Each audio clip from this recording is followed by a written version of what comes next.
From Grapes of Wrath by John Steinbeck. Background. During the Great Depression, a severe drought in Oklahoma caused massive dust storms that blew away topsoil and destroyed farmland.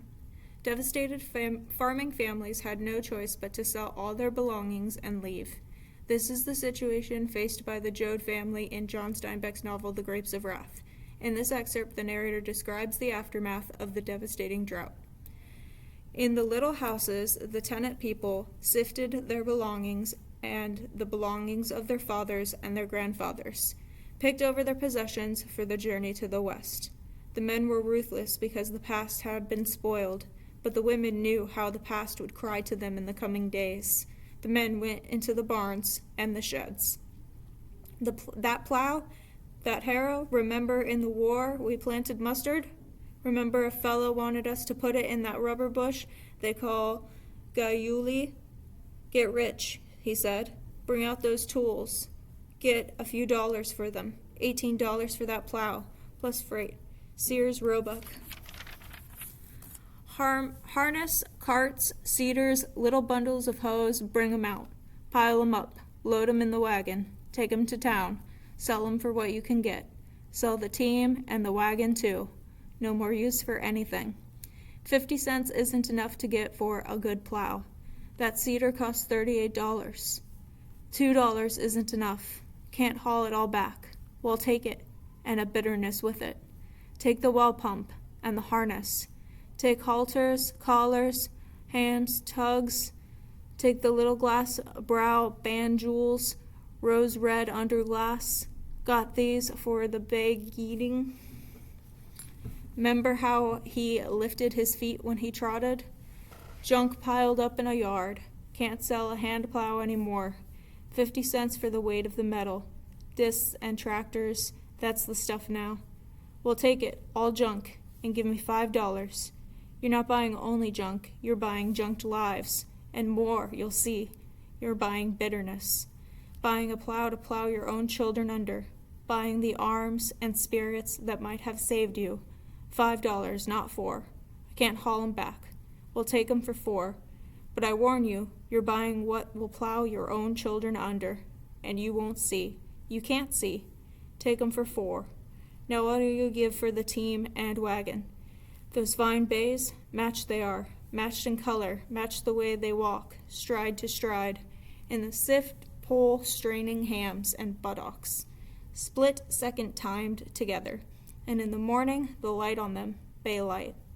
They look over the fence, sniffing for us, and the stiff ears swivel to hear us, and the black forelocks. I've got a girl.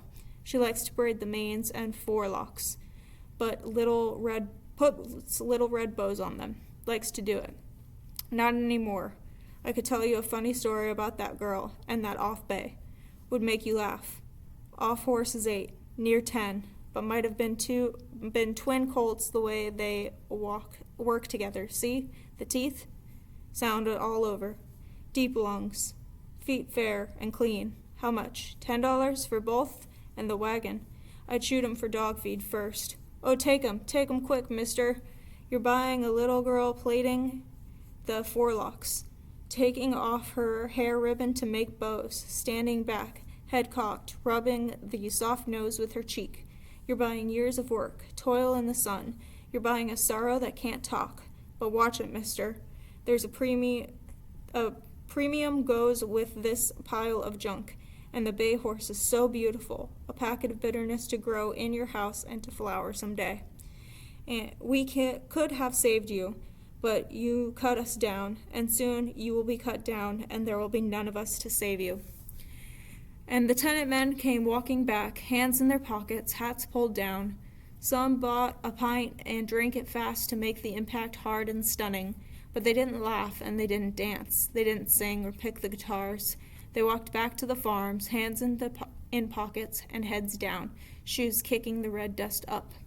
Maybe we can start again in the new rich land in California where the fruits grow. We'll start over. But you can't start. Only a baby can start.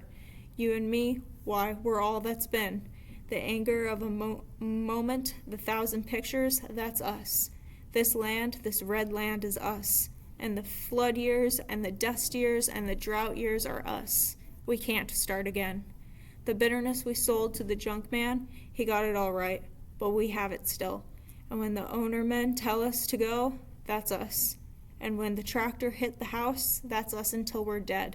To California or any place, everyone a drum major leading a parade of hurts, marching with our bitterness. And someday the armies of bitterness will all be going the same way, and then they'll all walk together, and there'll be dead terror from it. The tenant men scuffed the house to the farms through the red dust.